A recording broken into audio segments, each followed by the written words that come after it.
So বন্ধুসকল আপোনালোকে চাবৰে এটা নোটিফিকেশন আহিছে government of Assam department of school education Dispur order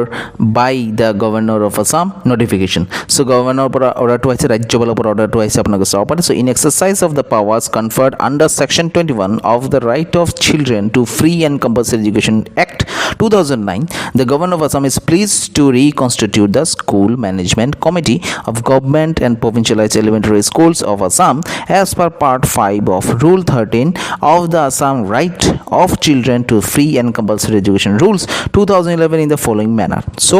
আপুনি নিশ্চয় গম পাইছে থাম্বনেইলতো মই লিখি দিছিলো যে এটো কিহৰ নোটিফিকেশন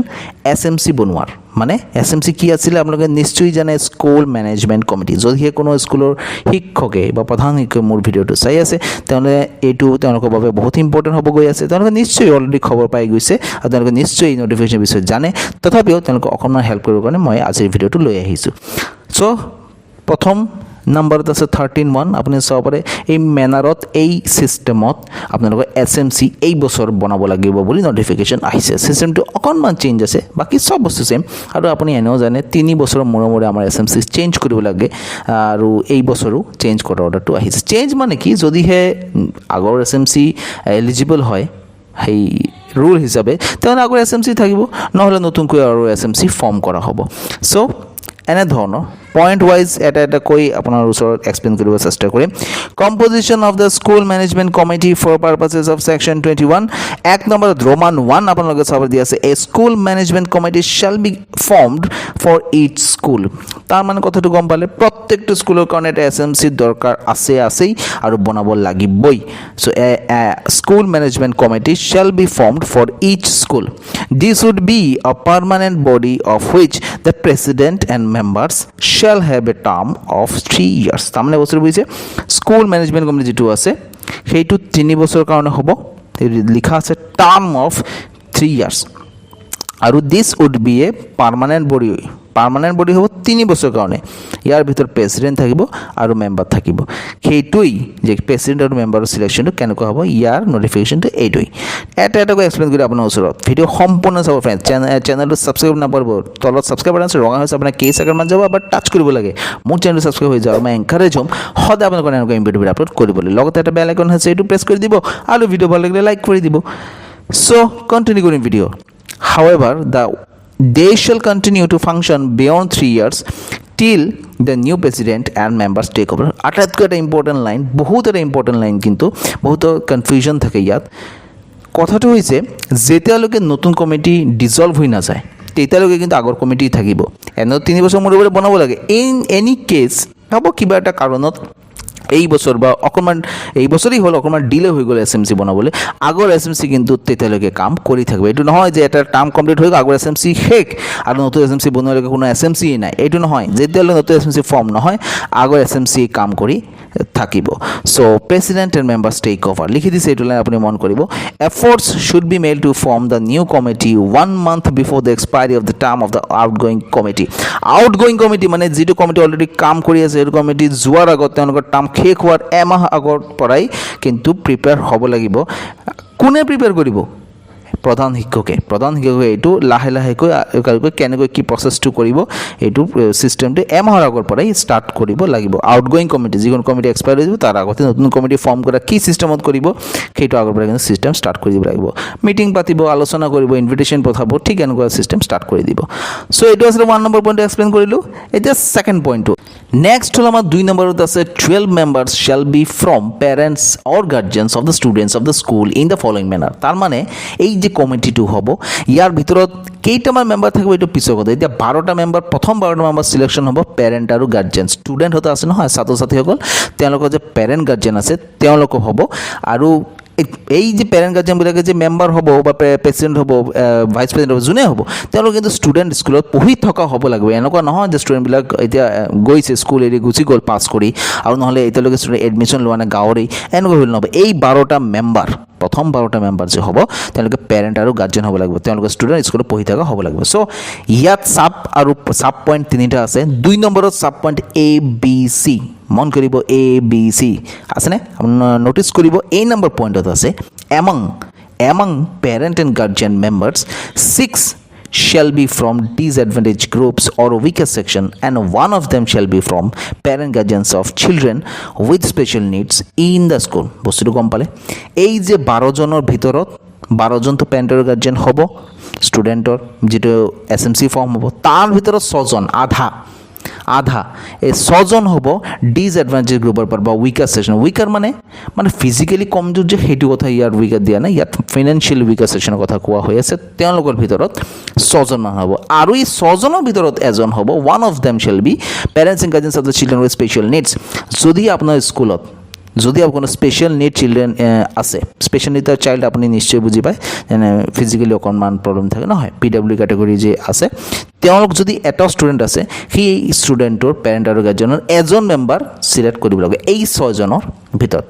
ঠিক আছে 12 জন তো টোটাল পেৰেণ্টৰ গাৰ্জেন তাৰ ভিতৰত 6 জন উইকাৰ সেকশনৰ পৰা আহিব ডিসএডভান্টেজ এই 6 জনৰ ভিতৰত এজন কিন্তু one of them shall be parent guardians of children with special needs in the school যদিহে আছে আৰু যদি আপোনাৰ স্কুলত স্পেশাল নিড কোনো চাইল্ড নাই তেনেহ'লে আৰু এইটো নপৰিলে 6 জন আপোনাৰ সিলেক্ট কৰিব ডিসএডভান্টেজ আৰু নহলে উইকাৰ সেকশনৰ পৰা উইকাৰ সেকশন আমি গম পাই যে ফাইনান্সিয়াল উইক থাকে নহয় পুৱাৰ হেড তেওঁলোকৰ পৰা A number point হৈ গ'ল আমাৰ এতে হল B number point president and vice president shall be selected or elected from the parents guardians member only and one of them must be a woman বস্তু গম পাইছে SMC যেটো পৰিচালনা সমিতি থাকে স্কুল পৰিচালনা হলে বিদ্যালয় পৰিচালনা সমিতি যেটো school management committee SMC president vice president থাকে এটা আপনি নিশ্চয়ই জানে সো SMC প্রেসিডেন্ট আর ভাইস প্রেসিডেন্ট সিলেকশন হ'ব এই কিন্তু একদম স্ট্ৰিক্টলি পেৰেণ্ট আৰু গাৰ্জিয়ান হ'ব বেলেগ কোনো নহয় স্কুলত পঢ়ি থকা ষ্টুডেণ্টৰ ছাত্ৰ-ছাত্ৰীসকলৰ পেৰেণ্ট আৰু গাৰ্জিয়ানৰ পৰাই সিলেকশন হ'ব ঠিক আছে ইয়াৰ ভিতৰত প্ৰেসিডেন্ট আৰু ভাইস প্ৰেসিডেন্ট দুজন সিলেকশন হ'ব তেওঁলোকৰ ভিতৰত এজন one of them ইয়াত লিখিছে one of them must be a woman ঠিক আছে প্ৰেসিডেন্ট আৰু ভাইস প্ৰেসিডেন্টৰ ভিতৰত যিকোনো এজন woman হ'ব লাগিব মহিলা হ'বই লাগিব ইয়াত লিখিছে one of them must be কিন্তু must be a woman ঠিক আছে এটা যদি প্রেসিডেন্ট আপনি woman এজন সিলেক্ট কৰে তাহলে ভাইস প্ৰেসিডেন্ট আপনি এজন মেল সিলেক্ট কৰিলে এটা যদি আপনি প্ৰেসিডেন্ট এজন মেল সিলেক্ট কৰিলে তাহলে ভাইস প্ৰেসিডেন্ট এজন আপনি ফিমেল সিলেক্ট কৰিলে এনেকুৱা আৰু যদি আপোনাৰ SMC বেছি মহিলাসকলে বেছি এক্টিভ আছে তাহলে দুজন মহিলা হ'ব পাৰে কোনো অসুবিধা নাই কিন্তু দুজন কিন্তু মেল হ'ব নোৱাৰে ইয়াত ক্লিয়াৰলি লিখি দিছে সো C নম্বৰ পইণ্টত আহিছো No parent guardian can be the president or vice president of more than one school management committee irrespective of the fact that his or her children study in more than one school. বস্তু গম পাইছে No parent guardian can be president or vice president of more than one school. এতিয়া কথা হৈছে আপোনাৰ ভাবক আপুনি কোনো এজন যদি কোনো প্ৰধান শিক্ষকৰ মোৰ ভিডিঅটো চাই আছে বা কোনো শিক্ষকে মোৰ ভিডিঅ চাই আছে আপোনাৰ স্কুলত প্ৰেসিডেন্ট আছে কোনোবা সিলেকশন কৰিলে আপুনি প্ৰেসিডেন্ট বনালে আপোনাৰ স্কুল ম্যানেজমেন্ট কমিটিৰ প্রেসিডেন্ট বনালে এতিয়া যদি আপুনি পায় যে তেওঁ আকৌ এটা বেলেগ স্কুলৰ সেম পারসনটো আকৌ প্রেসিডেন্ট হৈ আছে তেনেহ'লে কিন্তু এইটো কেছ নহ'ব হ'বই নোৱাৰে আপোনাক খবৰ লগাবলৈ আপোনাক জানিব লাগিব আপুনি এইখন যে পেৰেণ্ট আছে তো বেলেগ কোনো স্কুলৰ প্ৰেসিডেন্ট হৈ আছে নে নাই দুটা স্কুলৰ এটাতকৈ বেছি স্কুলৰ কিন্তু তেওঁ প্ৰেসিডেন্ট হৈ থাকিব নোৱাৰে ভাইস প্ৰেসিডেন্ট হৈ থাকিব নোৱাৰে ইয়াত কিন্তু লিখি দিছে irrespective of the fact that his or her children study in more than one school ঠিক আছে 3 নম্বৰ পইণ্টত আহিছোঁ 3 নম্বৰ পইণ্টত সি হৈ গ'ল আমাৰ সি নম্বৰ পইণ্ট হৈ গ'ল এতিয়া 3 নম্বৰ পইণ্ট হ'ল one elected member from PRI VCDC in case of 6th schedule areas and urban local from the area where the school is located. So শিক্ষকসকল সো 3 নম্বৰ পইণ্ট যেটো আছিলে one elected member from PRI so PRI টো আপুনি নিশ্চয় গম পাইছে Panchayati Raj institution এইটো যেটো থাকে না পঞ্চায়তী ৰাজ যেটো আপুনি জিপিৰ লগত জড়িত থাকে ইনষ্টিটিউটবিলাক ইয়াৰ পৰা এজন মেম্বাৰ সিলেক্ট হ'ব লাগিব ইলেক্ট হ'ব লাগিব আৰু নহলে VCDC ভিলেজ কাউন্সিল ডেভেলপমেন্ট কমিটিৰ পৰা এজন সিলেক্ট কৰিব লাগিব in case of 6 scheduled areas and urban local from the area where the school is situated স্কুলটো য'ত আছে তাত যদি আরবান লোকাল এরিয়া হয় নহলে 6 scheduled area হয় তেনেহলে এই PRI অৰ VCDC পৰা এজন মেম্বাৰ ইলেক্ট হ'ব লাগিব 4 নম্বৰ পইণ্টত আহিছো one member shall be from among the teachers of the school so এজন মেম্বাৰ টিচাৰ সকলৰ মাজত এজন হ'ব লাগিব স্কুলত যিখন স্কুল SMC টো ফৰ্ম হ'ব হেতু স্কুলত যে শিক্ষক থাকিব প্ৰধান শিক্ষকৰ বাহিৰে আৰু তো শিক্ষক থাকিব আৰু এজন শিক্ষক থাকিব পাৰে এডিশনাল দুজন থাকিব পাৰে 4-5 জন থাকিব পাৰে বেছি থাকিব পাৰে তাৰ পৰা এজন এডিশ্যনেল টিচাৰক তেওঁলোক চিলেকশ্যন ইয়াত কিন্তু সেই প্ৰধান শিক্ষক কিন্তু এড নহ'ব মন কৰিব 1 member shall be from among teachers of the school মন কৰিব 4 নম্বৰ পইণ্টটো এক্সপ্লেইন কৰিলোঁ 5 নম্বৰ পইণ্টত আছে 2 members are to be nominated by the alumni association of the school alumni association গম পালেনে সেইটো নতুনকৈ এড কৰিছে নেকি মই যিমানখিনি জানো লাষ্ট ইয়াৰ কিন্তু নাছিল আৰু তাহলে থাকিব পাৰে কনফিউজন আছে মোৰ অলপমান আপুনি কমেণ্ট বক্সত মোক জনাব লাষ্ট ইয়াৰটো আছিলে নাই কিন্তু so alumni association of the school মানে এইটো পুৰণা এক্স ষ্টুডেণ্ট থাকে নহয় এই যে আমাৰ স্কুলত পঢ়ি গৈছে এনেকুৱা থাকে না বহুত আপোনালোকে নিশ্চয় আপোনাৰ স্কুলত যে এক্স ষ্টুডেণ্ট আছে আগতে এই স্কুলত পঢ়িছে এই এক্স ষ্টুডেণ্টৰ যিটো এছ'চিয়েশ্যন আছে তেওঁলোকৰ পৰা 2জন মেম্বাৰ চিলেক্ট হৈ আহিব বস্তুটো গম পালে এলুমিনি এছ'চিয়েশ্যনৰ পৰা এতিয়া এছ'চিয়েশ্যন যদিও নাই তেতিয়াহ'লে ভাবক আৰু 2জন মেম্বাৰ আপুনি এক্স ষ্টুডেণ্টৰ পৰা চিলেক্ট কৰি লৈ ল'ব আৰু SMCৰ ভিতৰত ঠিক আছে যেনে এক্স এতিয়া আপুনি ভাবিব পাৰে যে আপোনাৰ স্কুল যদি LP লেভেলত হয় এতিয়া ক্লাছ 5 লৈকে ক্লাছ 4 লৈকে পঢ়ি বা 5 লৈকে পঢ়ি সৰি LP তো 5 লৈকে যে পঢ়ি পেলাই পাছ কৰি ক্লাছ 6ত গৈছে এই যোৱা বছৰ এতিয়া সেই 6ৰ ষ্টুডেণ্টটো ইমান সৰুটো এতিয়া এছ'চিয়েশ্যন বা স্কুলত আপুনি নমিনেট কৰিব নোৱাৰে মেম্বাৰ হিচাপে সেইটোতো অকণমান আইডিয়া আপোনালোকে নিশ্চয় আছে আৰু ময়ো এইটো ভাবি আছোঁ আৰু এইবাৰ ডাউট থাকিলে আপুনি মোক কমেণ্ট বক্সত জনাব মই ভাবোঁ যে অকণমান এটা এজ হৈ যোৱা আছে নহয় এনেতো ভোটিং এজ হোৱা মই আমাৰ 18 ইয়াৰ্ছ হয় ঠিক তেনেকুৱা এক্স ষ্টুডেণ্ট থাকে নহয় তেওঁলোকৰ পৰাই 2জন মেম্বাৰ চিলেক্ট কৰিব পাৰিব মই যিমানখিনি গম পালোঁ ঠিক আছে আপুনি আপোনাৰ পৰামৰ্শ মোৰ কমেণ্ট বক্সত দিব পাৰিব কিবা ভুল হ'লেও জনাব পাৰিব নম্বৰ 6 head teacher headmaster shall be member secretary এইটোতো সদায় আছিলে হেড টিচাৰ আৰু হেডমাষ্টাৰ যোনে আছে এইটো হ'ব মেম্বাৰ ছেক্ৰেটাৰী তেওঁ হৈ যাব মেম্বাৰ ছেক্ৰেটাৰী তেওঁ মেম্বাৰো হৈ গ'ল ছেক্ৰেটাৰীটো এটা পোষ্ট হয় মেম্বাৰ ছেক্ৰেটাৰী ঠিক আছে চ' নম্বৰ 7ত আহিছোঁ minimum 50% of the above committee member shall be women আৰু এটা ইম্পৰ্টেণ্ট বস্তু কিন্তু এটা আগতো আছিলে minimum 50% of the above committee members shall be women ইয়াতে যিমানখিনি নাম্বাৰিং কৰি ইয়াতবিলাক দি দিছে নহয় এমং পেৰেণ্ট গাৰ্জিয়ান এটা পইণ্টত দিছিলে প্ৰেচিডেণ্ট ভাইচ প্ৰেচিডেণ্ট ৱুমেন দিছিলে কিবা কি আছিলে যেনে PRI VCDCৰ পৰা এজন মেম্বাৰ ল'ব লাগে তাৰপিছত এমং দ্য টিচাৰ্ছৰ পৰা মেম্বাৰ ল'ব লাগে তাৰপিছত এলুমিনি এছ'চিয়েশ্যনৰ পৰা ল'ব লাগে যি কেটেগৰীত আমাৰ টিচাৰ ইয়াত চিলেকশ্যন কৰিব যি কেটেগৰী মেম্বাৰ চিলেকশ্যন কৰিব ঠিক আছে সকলো বস্তু ঠিক আছে জেগাত আছে কিন্তু মেইন কথাটো হ'ল ইয়াত কিন্তু ষ্ট্ৰেংথটো মিনিমাম 50% কিন্তু কমিটিত ৱুমেন হ'বই লাগিব ইয়াত লিখি দিছে 50% আপুনি যেতিয়া কমিটিটো ফৰ্ম কৰিব কিবা 16জনৰ 17জনৰ কমিটি হয় মই যিমানখিনি জানো 16জনৰ হয় নেকি আৰু হয় 12 ইয়াৰ পৰা এজন আহি 13 ইয়াৰ পৰা এজন আহি 14 ইয়াৰ পৰা দুজন আহি 16 ইয়াৰ পৰা এজন আহি গ'ল 17 এই 16-17 মাজত থাকে আৰু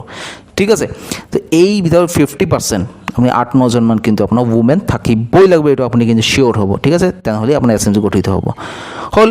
চ' এইটো আছিলে ছিষ্টেমটো কি ছিষ্টেমত কি ফৰ্মেটত কি গাইডলাইন আছে এইটো আছিলে গাইডলাইন আপোনাৰ SMC ফৰ্ম কৰিবৰ কাৰণে এই বছৰত ঠিক আছে চ' the powers and functions etc. of the school management committee will remain as per earlier notification dated ইয়াত দিয়া আছে date 20308 2011 যি নোটিফিকেশ্যনটো গাইডলাইনটো আছিলে যে কি কি পাৱাৰ আৰু ফাংচন আছে কি কি ক্ষমতা আৰু দায়িত্ব আছে আৰু কাম আছে এটা স্কুল মেনেজমেণ্ট কমিটিৰ সেইটো এইটো যে আৰ্লিয়াৰ নোটিফিকেশ্যন এইটো আৰু চেঞ্জ নহ'ল যিটো একদম 2011 3/8/2011 যিটো পাব্লিছ কৰা হৈছিলে সেই মতেই থাকিব এটা SMCৰ কি কি দায়িত্ব শক্তি ক্ষমতা আছে সেইটো সেই মতেই থাকিব কিন্তু অকণমান এইবিলাক বস্তু অকণমান চেঞ্জ হৈ থাকে বছৰ চেঞ্জ হৈ থাকে হ'ল চ' আপোনালোকে নিশ্চয় চাব পাৰে চাইন বাই কাৰ চাইন আছে ইয়াৰ secretary of government of Assam department of school education ইয়াৰ পৰা আহিছে চ' এই আছিলে SMC ফৰ্মেশ্যন